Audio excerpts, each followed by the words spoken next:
We've all gotten to know him these past few weeks and would like to share it with you. I've known him for a long time. When I met him, the first thing I noticed, he was very bright, 2 shades lighter than me. Since that time, we've become old and dear friends. I'm very dear to him, he's very old to me. We both started out as young comics. I was 8, he was 18, that was 20 years ago. We've been working and trying out acts at clubs. I'd invite him over to see my act. Now that he's a big star, he invites me over to see my act. But he's always been very funny. He was born in Peoria, where half the kids in town call him a superstar these days. The other half call him Daddy.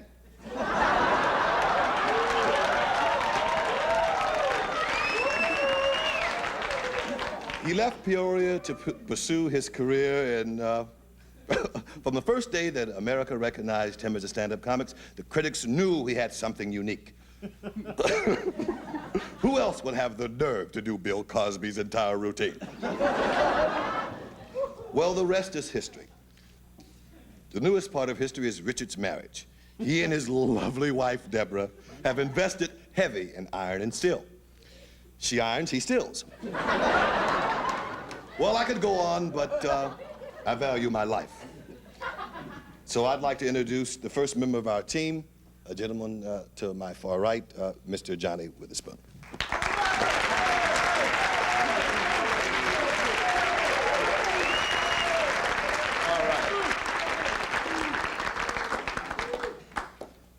This is new to me. I'm from Detroit, and when we say we roast somebody, we actually roast somebody. This is Richard's last show, and I'm sorry, you know, but I'm expecting to hear a lot from Richard Pryor. One reason I knocked up his sister, impregnated his sister, I'll say that. No, he's my man, my main man. He take care of his people, you know. And we want to talk to you about that raise, brother. Richard would like to thank all of the people who made it possible for him being on NBC, and that's you, so give yourself a hand.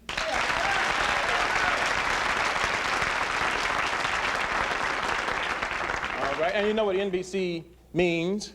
Nigger, be careful. It's true, a lot of white people think Richard is unsympathetic to the plight of white people. Not true, right?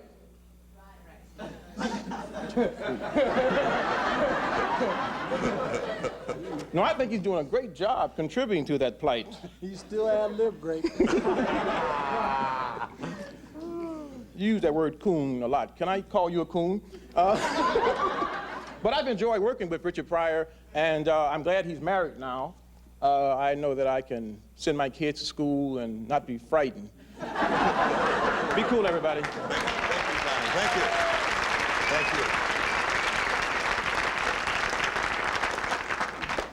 And now we have a young lady, Allegra Allison. Allegra, please.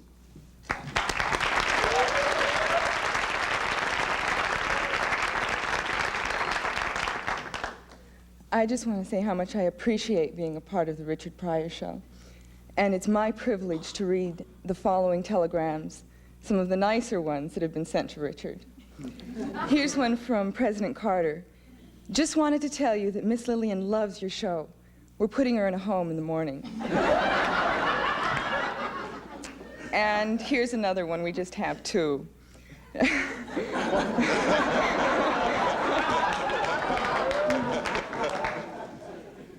Dear Richard, thank you for canceling your dates in South Africa, especially the one with my daughter. Signed, Ian Smith.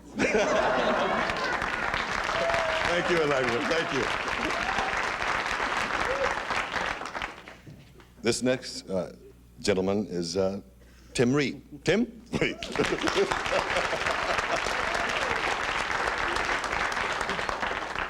Thank you, Mr. Milkman. Mooney.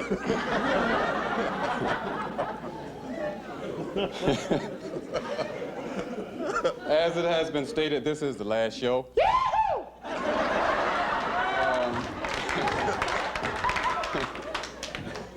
I also have a telegram here that was sent to Richard. It says, and I may read it the way it was given to me. It says, Dear Richard, it's about time that these hunkies heard the truth, brother. Yeah, see, you're a man who stood up, who got down and told it like it was. Yeah, you know, you refused to lick the boots and stuck to your roots. Yeah. We know where you're coming from because, you see, you haven't forgot where you came from. Right on, brother. Signed, it was signed Miss Anita Bryant.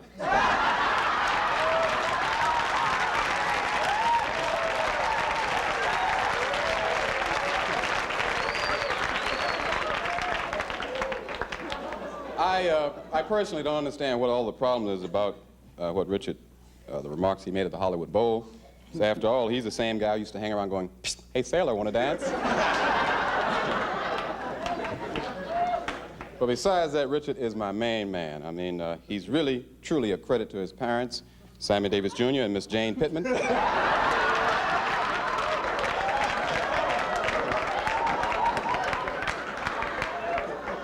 And I personally would like to thank Richard for the exposure he's given me, what little of it was.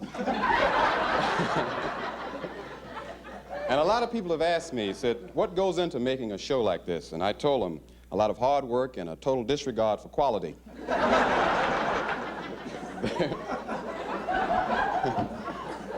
There are millions and millions of people out there, millions, virtually millions. And I'm sure that right now at least 20 or 30 people are watching me. Folks, the ratings weren't too high. As a matter of fact, they were so low for this show, we were beaten out by a documentary on PBS entitled The Armadillo, Nature's Little Tank. And now back to you, Milkman.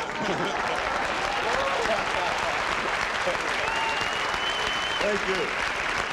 Thank you. Thank you, Jersey Bay Cow. We have a young lady that's very talented, Marsha Warfield.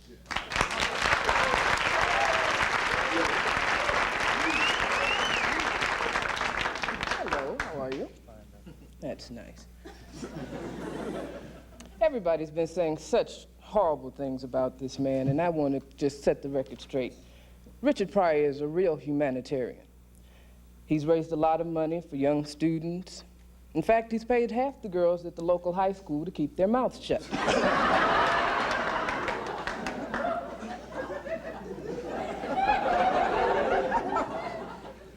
When I first met Richard, he was single, and we dated a little bit. That was when I was much younger, and he was much older than he is right now. He thought I was 18, and I thought he was Santa Claus.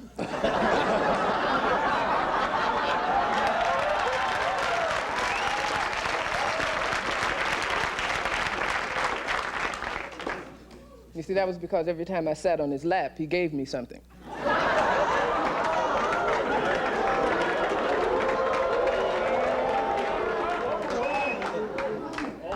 Now I have a complete set of Welch's jelly glasses.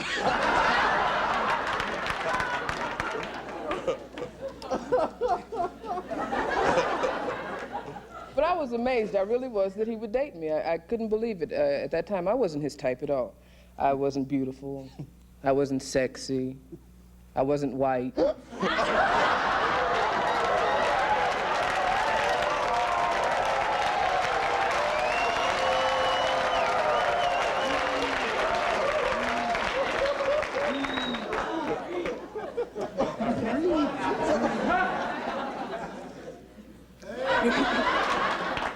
But I do know that he learned about sex through trial and error. In fact, he was on trial for one of his errors.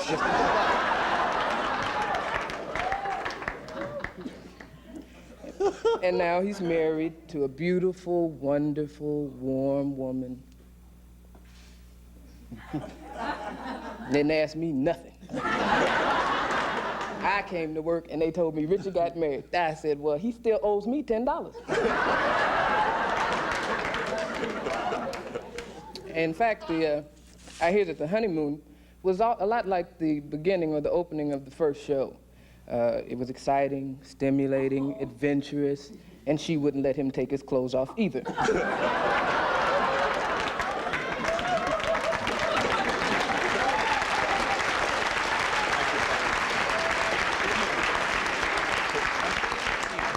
But I would just like to say I love the man very much. We're just one big happy family here. In fact, I talked to my mother this morning, and I found that he is my father. Thank you so much.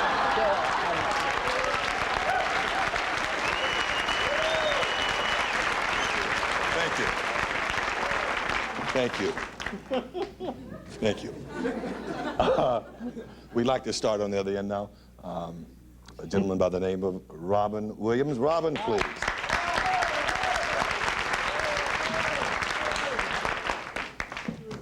Thank you. Say what it was. Thank you. Get down, Funky. Okay, get back up here. Lonely, look at me. I'm on national TV. I'm so happy to be here, I could drop a log. Here we go. Okay. Well, boop, they bleeped that one. Here we go. I just want to say, Richard's come a long way in 18 years. Not funny, but true. Now, 18 years ago, they'd greet him in small town to, Let me take that back, Zab. Okay?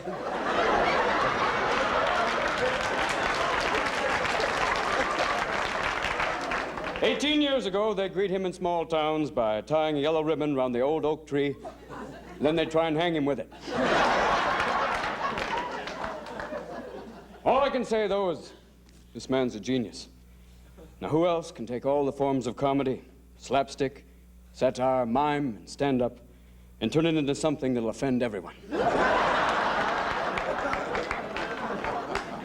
No, but this man doesn't want any frills on his show.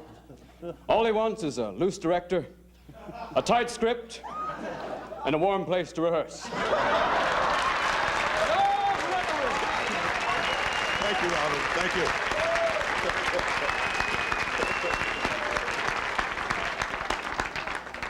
We have a charming young lady by the name of Sandra Bernhard. Sandra?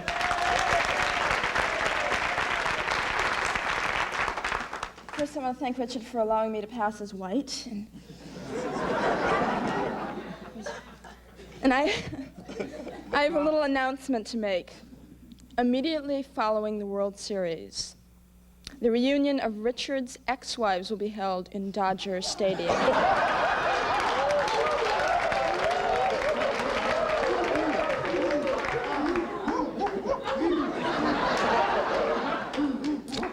Tell me, how can anyone call Richard a racist? I can. Through my very own experience. 'Cause he made me do my Diana Ross impression. Piano Man's dead.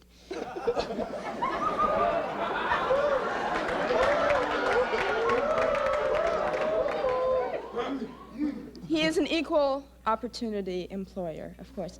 There is no question that Richard is a good family man. He's a real family man these days, and he gives his kids everything that he has. A flat nose and big lips.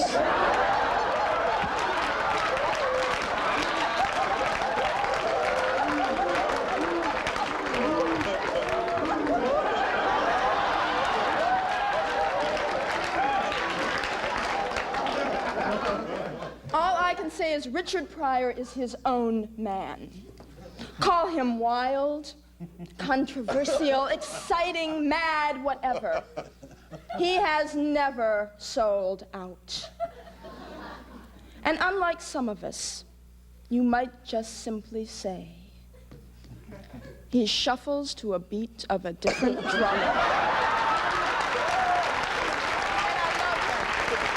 Thank you, Sandra. Thank you.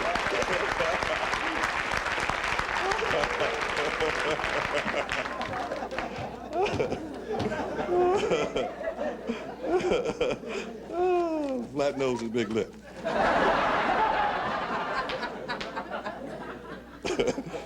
Used to be a very good white friend of mine. Now, a very exciting performer, Jimmy Martinez.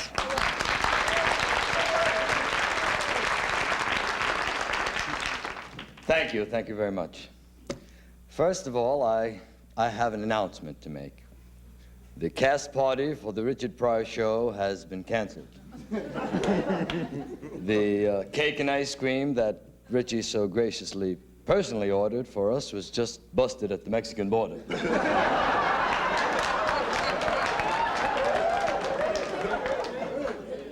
I first met Ricardo.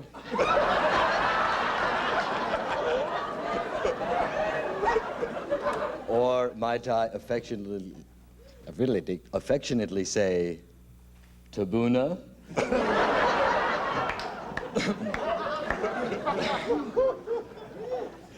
In New York, a few years back, we were working at the Improvisation. He was poor then, really poor. All he lived on was food stamps, really. And he told me, Jimmy, when I make it big, everything I have is yours. Well, he's made it big. And last week, he sent me $20 worth of food stamps. By the way, they were delicious. But Richie never forgot an old friend, never forgot me. He always hired me for all of his projects. When he got a television show, he got me on it. Fortunately, the multiple stabbings healed.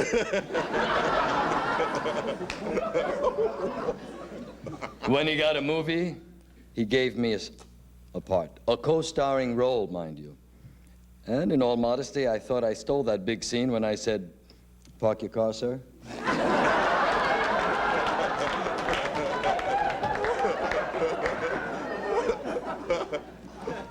And when he got a new car, he gave me a rag to wax it with. And you know what? It was delicious. One last thing, though. Everybody's into roots. Okay. Well, I took it upon myself and I checked out Richard's roots as well as mine. And I found out that at one time, both our families were extremely close. As a matter of fact, at one time, we owned them.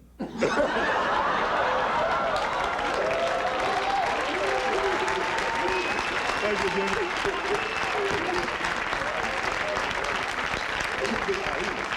Thank you, Jimmy. Thank you. And next, a really big man on the show, Vic.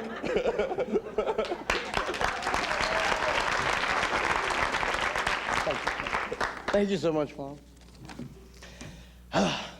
What a thrill and an honor. I feel delighted to be here to roast a very special man, Richard Pryor. To give you an idea of how the big stars in Hollywood really love this man, just take a look around all the big names we have here tonight.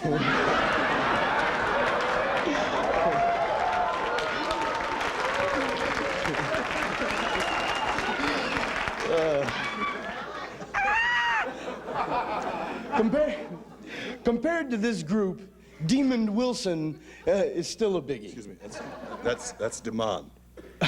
I'm sorry, I'm not familiar with yo language, Paul.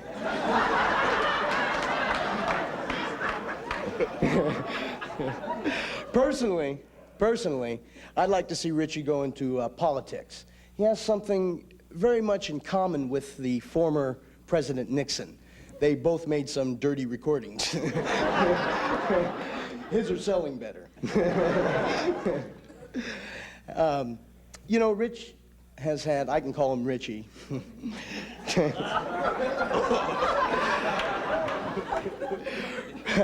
Richard has had a rough life. It hasn't been easy for him, as everybody knows.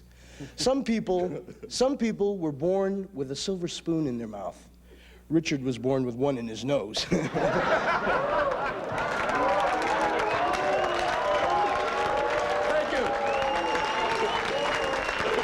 Thank you. Thank you. And now, for a highlight,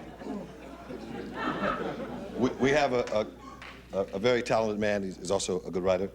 My friend, Mr. David Banks, and AKA Reverend Banks. Give him a big round of applause.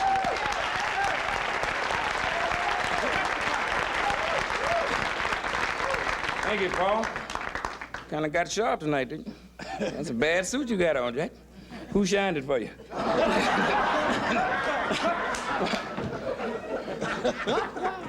I need to sit up here and talk about my man like this. Here's a cat from Peoria. Put Peoria on the map.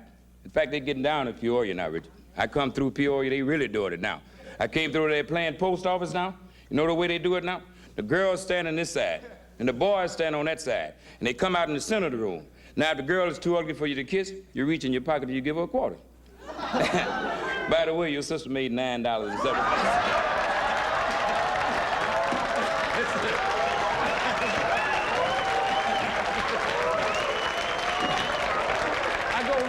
I really go a long ways back with I go a long ways back with Richard. Go back to the days of the bus, you know. When I was driving the bus and he was riding the bus, you know.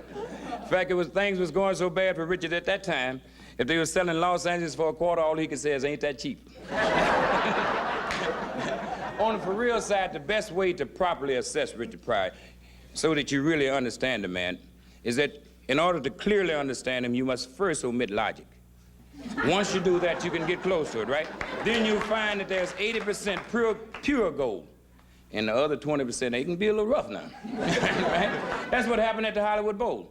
And they didn't understand him at all. And this cat, he loved everybody. Look at the show. He hired some of everything, Spanish, every nationality. He even hired Uncle Tom. You see Paul, don't you?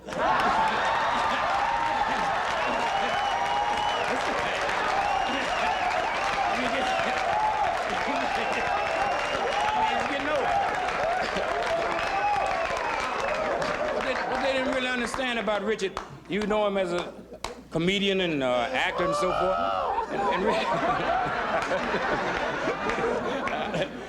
You know, most people know Richard as a comedian and an actor and so forth, and that ain't even how he started. He started as an athlete. And it's a pretty fair athlete, too. Oh, yeah, he was an athlete. He wasn't no boxer. You can see that. He wasn't no boxer. But he used to get down on baseball and with his usual style, you see how he can rap? I remember I was with him, man, out at Dodgers when they had the annual tryout for the, spring training, and all the ball players came out on the field. They had those long socks, the spikes. Richard fell out on the field trying out for the team. He had on some hip huggers. San Remo boots, Big Apple hat, cocked ace deuce. The man came out on the field. He said, "What do you want out here?" He said, "I came out to the ball yard, baby, to try out for the team." He said, "What position can you play?" He said, "I can handle them all." He said, "You mean you can play all positions in baseball?" He said, "Yeah, I done already told you, man, what you keep asking me for." So the man said, "Well, I'm gonna ask him 2 or 3 questions, and I'll shoot him on to the exit gate." So he said, "You can play all positions in baseball, right?" He said, "Tell me, can you play third base?" He said, "I'd turn a hot corner cool." He said, "Can you play shortstop?" He said, "I pick it like pepper, you know pepper's hot." He said, "Can you play second base?" He said, "In and out the hole all day, can't drink, don't miss."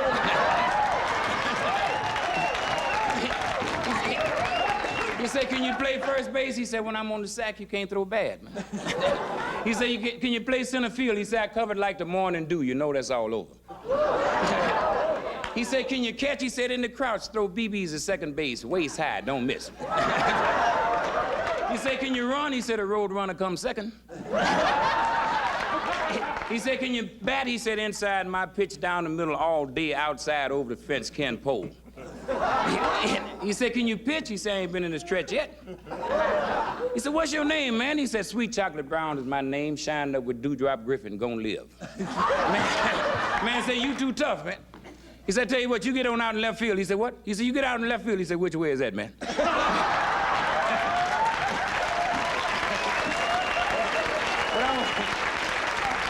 I want to say to you, my man, as your reverend, I want you to keep on keeping on. Victory is in sight. It may be so high you can't get over it. It's so wide you can't go around it. It's so deep you can't go under it. You got to go in the gate. I'm gonna tell you, in conclusion, he who sits on the red hot stove shall surely rise.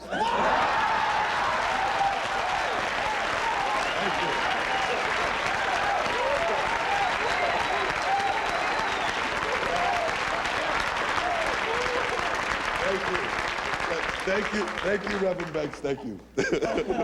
Thank you for auditioning for your own show.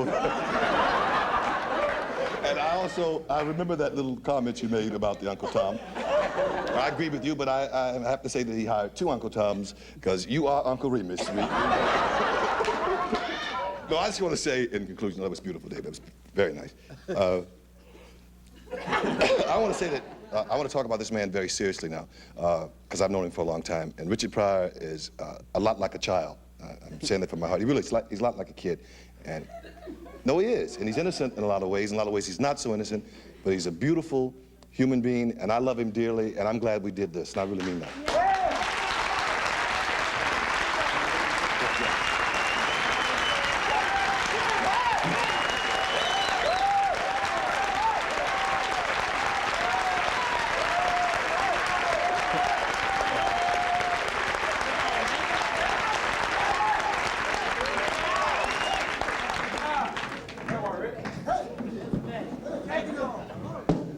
Thank you.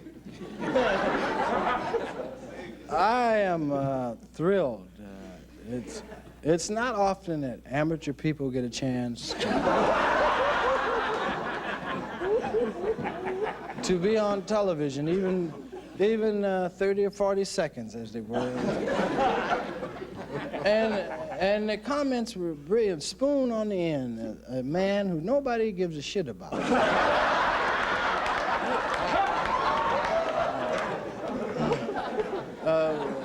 Was cleaning out toilets, and we found him, he was making a sandwich.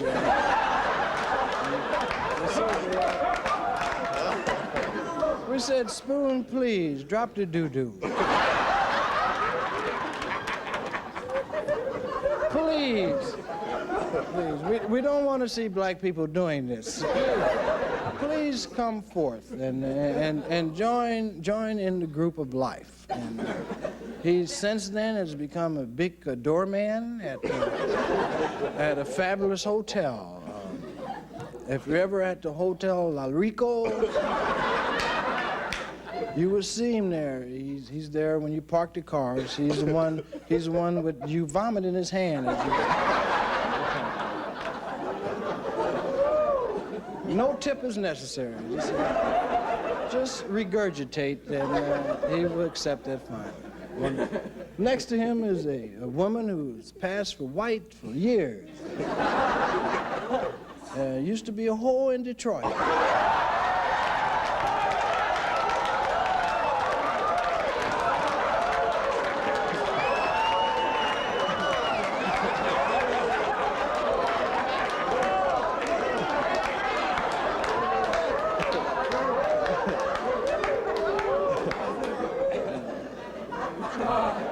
Seven niggas I know fired her. Fag got her and let her loose. That's how she got to Hollywood. She came out here on a Greyhound, not a bus, a Greyhound.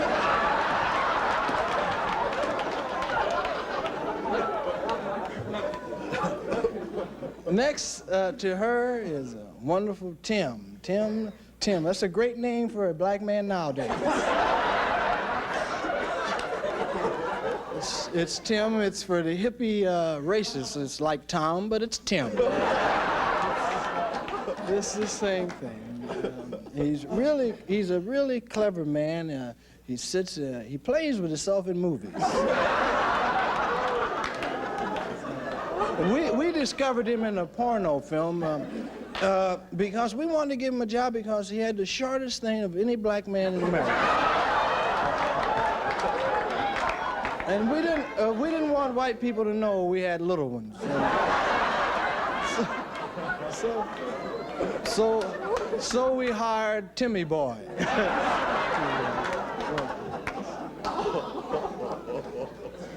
Next sitting to him is a big black gorilla.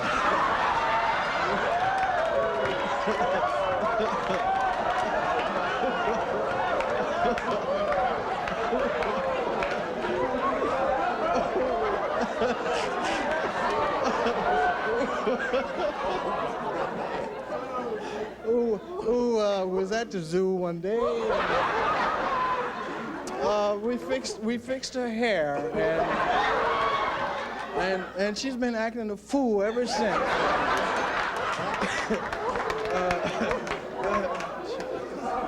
The only difference now, she cleans her cage. only difference. But I love her dearly. Next to her is what we call Miss Thing.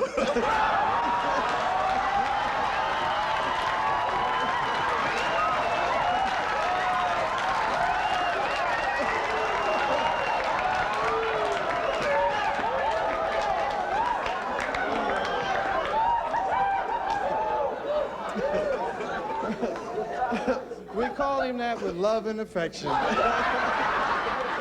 as all of us know.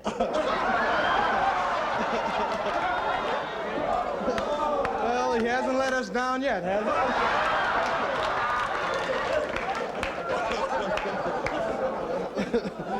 he? We've been friends a long time, and I sure wish you'd return my red handkerchief. My wife been wondering where it was. I hope it still has her perfume scent on it. But really, Paul, it's really been a pleasure working with you, because we worked together many years ago on the Red Fox show. We started writing together, and we walked into the office with the white man, and Paul what he did was sucked his dick.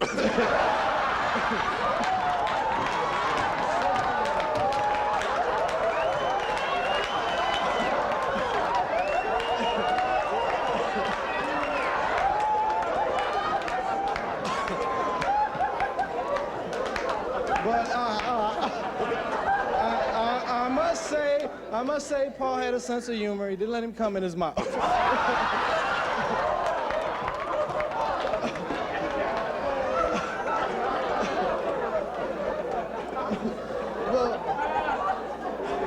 But seriously, Paul wrote most of the dialogue for everybody up here tonight, and he's a brilliant writer. And we went once to. What was that man's name that we went to and we had to fight? The producer. Shelton Leonard. Yeah. Shelton Leonard. We walked in his office. We was there for an hour together. And Shelton Leonard picked our brains, and he said, thank you, and you can leave now. And I asked for the money. and Paul said, don't do that. Don't get us in no trouble now. I threatened to kick his ass, and Paul tried to join him.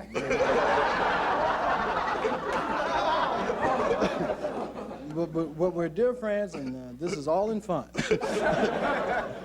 Next, just don't tell him about Maropasa. Next I moved. Paul was with me once when I first fucked my first faggot. And he's been holding that over my head for 2 years. I fucked a faggot. I just want to say it now so nobody else can tell. I liked it. I would have married him, but he had to go away and get an operation.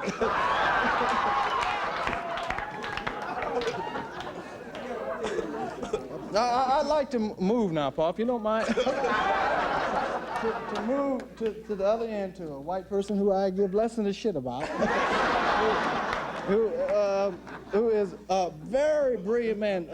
I haven't seen anyone this funny since Jonathan Drake.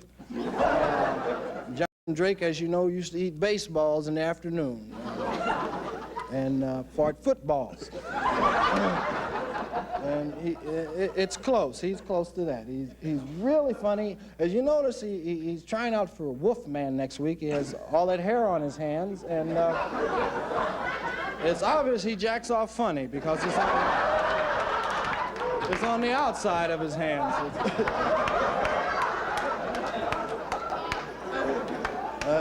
He's another brilliant queen that we have on the show.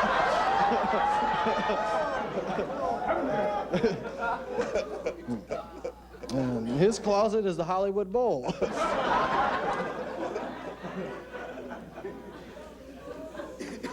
But moving right along, I'd like to move to the next lady You may not can see her, but she's there. She's skinny. And, but in nowadays, they call that chic. I call it shit. It's that, thank you, and back to you wherever you want it. It's just been so great working with her because she comes up with great ideas. She's a lady that has ideas. She inspires the whole crew. It costs a lot, but we pay for it. What the hell? It's not funny, but it's good. Next to her is a dear friend of mine. Actually, I did know Jimmy in New York. We were stealing hubcaps together. And he was really funny. He was on heroin then.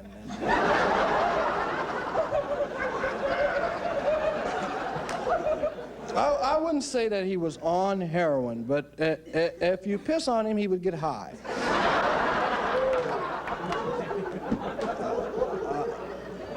I don't know if that's the same. I just have a feeling that's not the same thing. It's just great, Jimmy, seeing you alive. That's the thing. Sitting next to him is a fat, ugly person.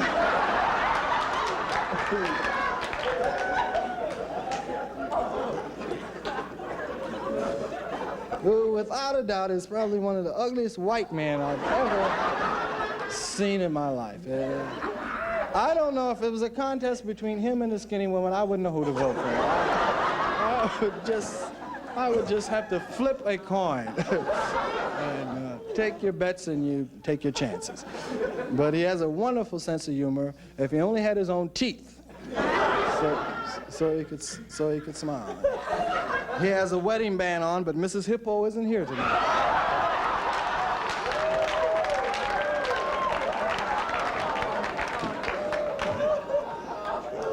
I imagine next time they roast someone, they will ad-lib.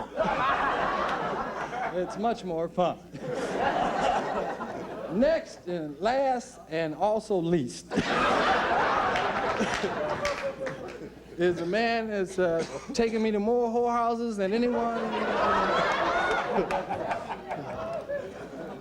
I first met him in the church. He tried to get an angel to sit on my face.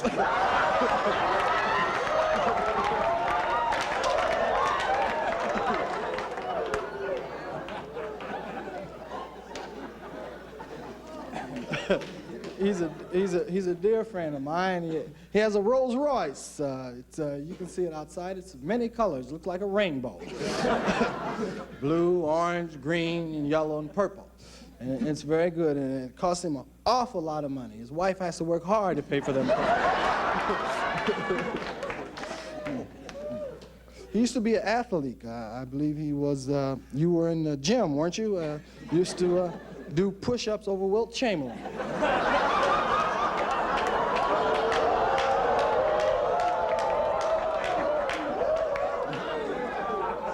Something,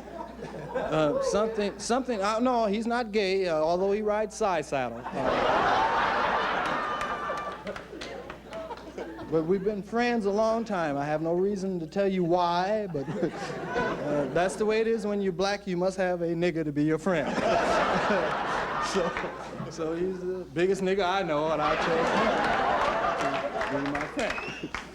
And it's just great. You dress really wonderful, Reverend. A little perspiration, or is that massingills running out of your hair?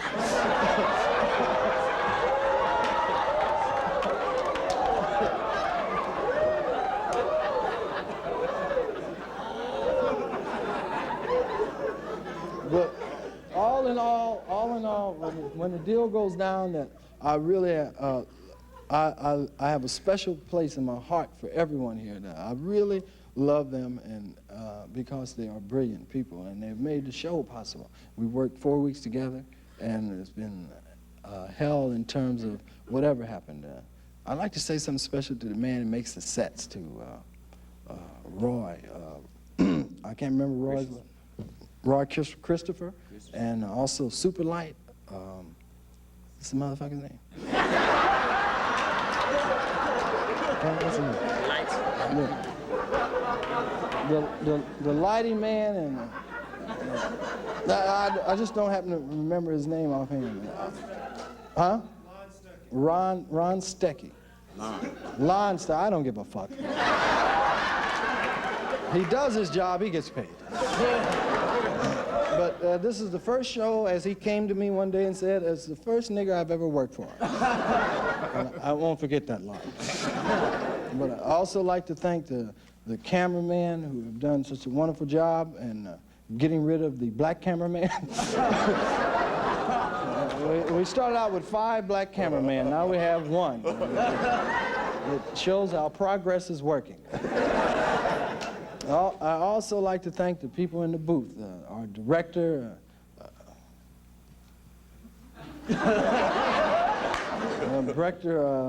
John Moffat, has a name like a puppet.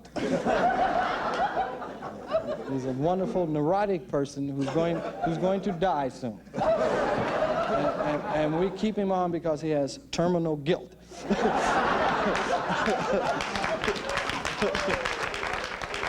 And also, I'd like to thank our associate producers, Rocco Urbasi. He's Italian, and his father said to me, "Hey, nigga, fuck around, I break your balls, okay?"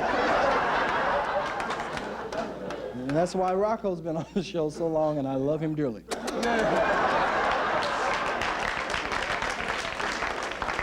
And in closing, the writers, Paul Mooney, who has worked with me a long time, is one of the most fabulous writers that I've ever worked with on any job that you could ever possibly have. We worked together a long time, and he's helped pull the show together and organize things and really kept it going, along with my dear friend David Banks, who is a person who can't write shit, but but he's just a funny motherfucker. Just says no right. And the other writers, from Scammers and from Scribbles, Bob Quinlan was Jeffrey, and Booker, Miss Booker Bradshaw, Jeremy, who else, man? Arthur Brady Bunch Sellers. Arthur Brady Bunch Sellers. I really wish I had their names really good because I haven't met them yet. They look at the credits tonight. They've been in a little room. They don't speak to black people. They just they write Bob Hope stuff, and Paul and David interpret it for me. And I think most of all, I'd like to thank all people for really enjoying me and making all this possible for me. It wouldn't be possible if it wasn't for y'all. And I thank you very much.